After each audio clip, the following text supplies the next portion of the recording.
and then to receive and to absorb, to integrate. Just like the bride has to integrate the seed in order to give birth. So once more to explain that each of the divine powers, on the outside it's a power, it's a force. But on the inside, on the outside it's male. But on the inside it's female. Now just to be able to say something like this it's a revolutionary concept that you will not find it in the revealed aspect of the Torah.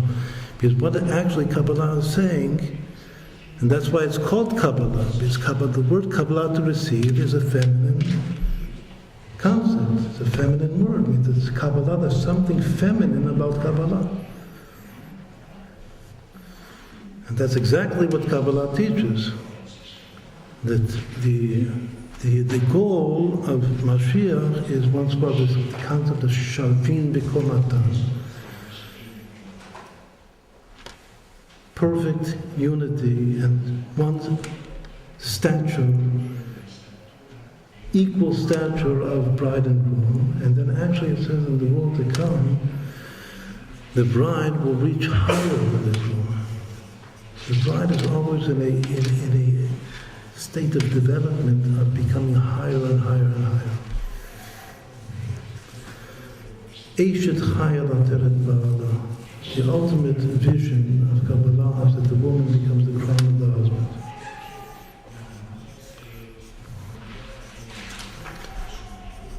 Even in the patriarchs and the matriarchs of the Jewish people, so it says that Yaakov, the third patriarch, and his wives, Rachel and Leah, Rachel and Leah, were the two maids of Bilhah and Zilpah, they were still relatively below him, below Yaakov. The one before is Yitzchak and Rivka. It says that Yitzchak and Rivka are the perfect couple, that they're exactly equal to one another. Yitzchak is not higher than Rivka, and Rivka is not higher than Yitzchak. But there's the couple that precedes them, which is Abraham and Sarah, Abraham and Sarah. So that Sarah is higher than Abraham. There's now Abraham in the Marat Makpelah. He rests in the bosom of Sarah. The Sarah's head is above, and she looks at him from above. That's the way they rest forever. God instructs Abraham, whatever Sarah tells you, listen to her voice, because she has more Ruach HaKodesh, has more divine inspiration and Holy Spirit than you. So Shema B'Kolah. So actually the very first patriarch, the matriarch, symbolized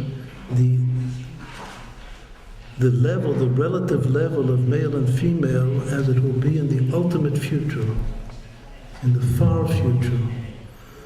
And Yitzchak and Rivka are the messianic couple.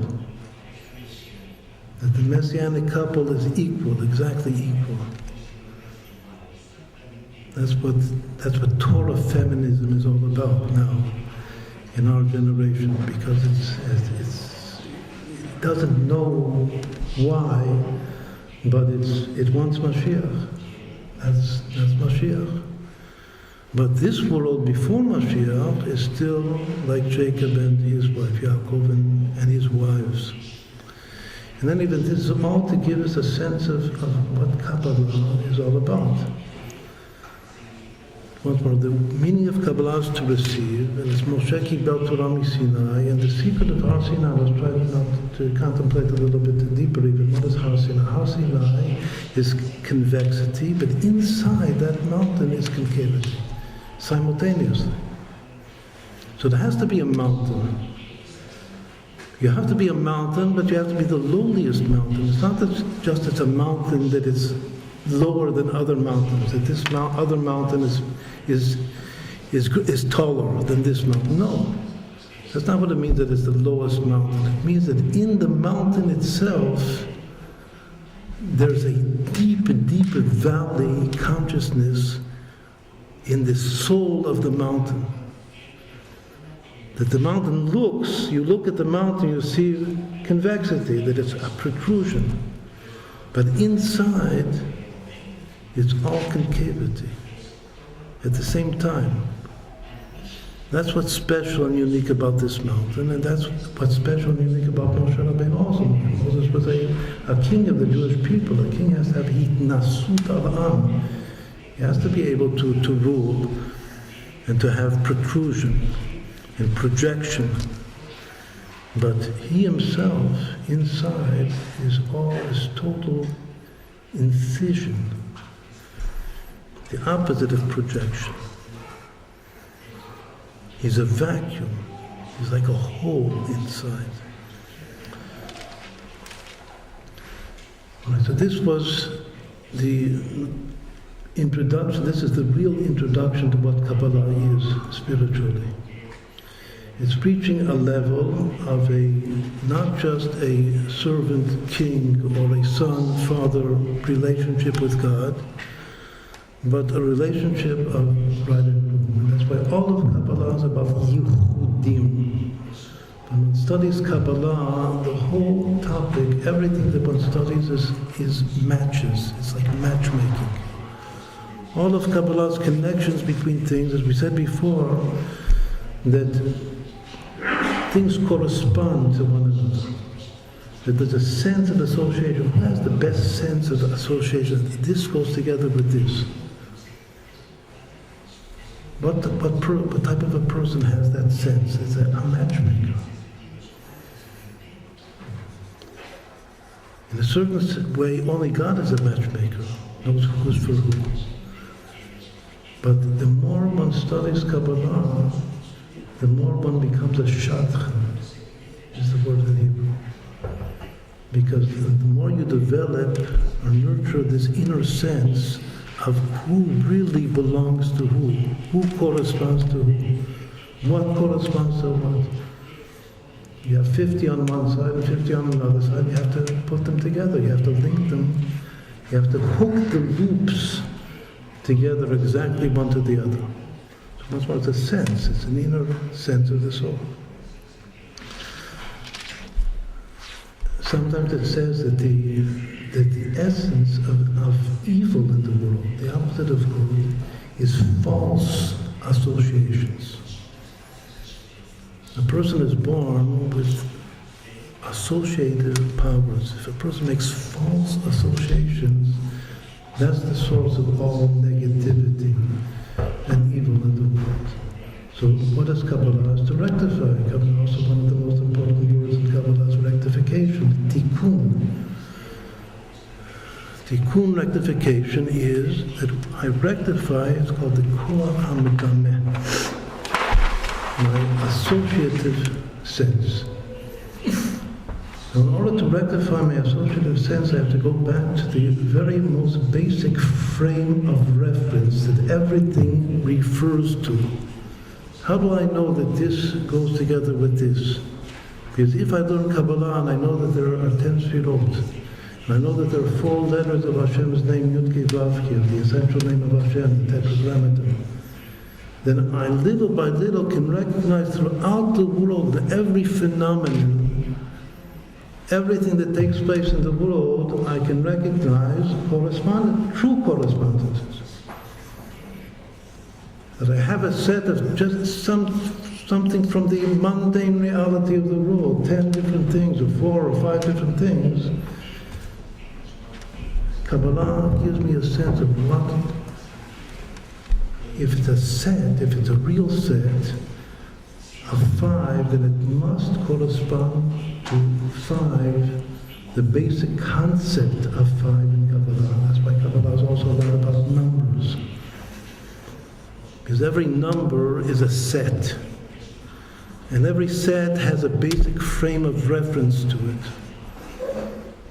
And that's why, once more, Kabbalah is not into numbers and gematria. It all has to do with developing this proper state of proper consciousness of association. Right now we'll go on to another topic in short. We said that we'll just now read in short the different streams in Kabbalah.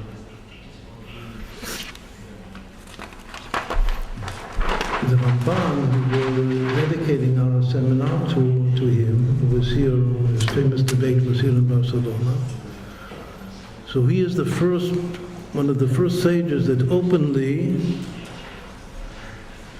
brings Kabbalah into his commentary on the Torah.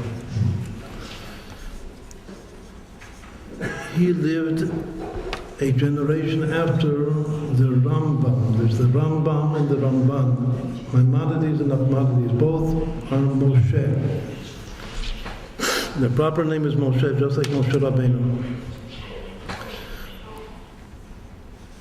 Maimonides was very, very great in the body of the Torah, maybe the greatest of all the medieval sages of the body of the Torah, his code.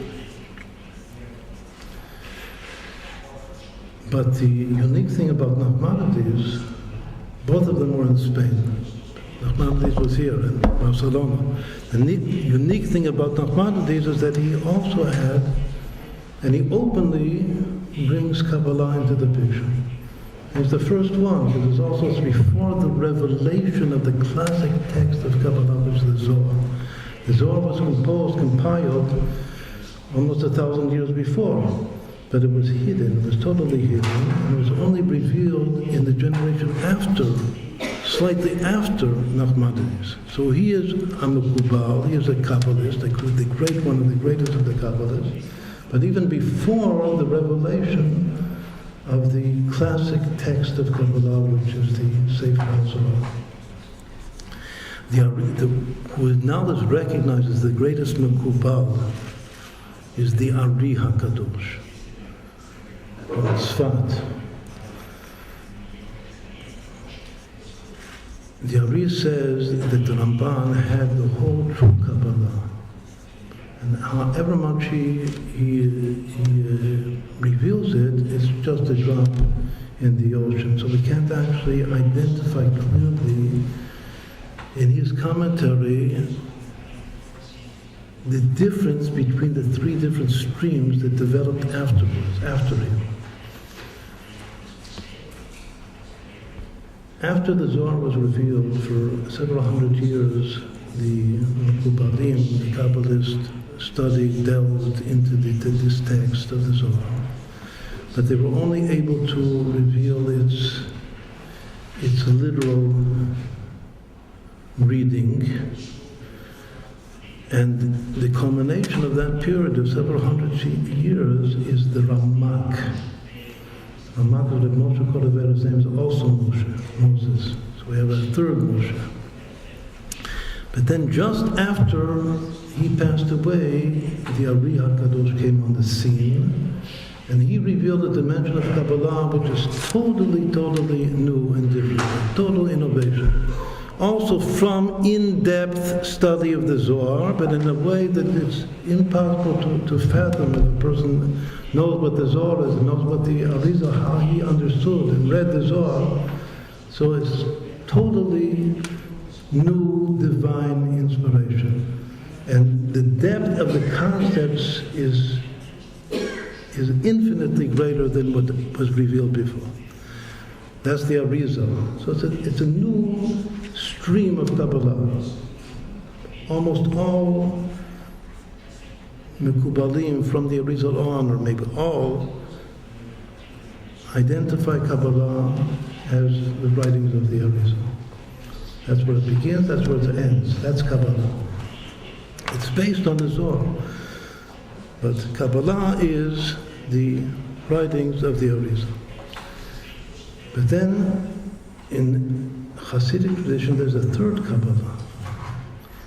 Well, the first Kabbalah, the Ramban is a source before differentiation.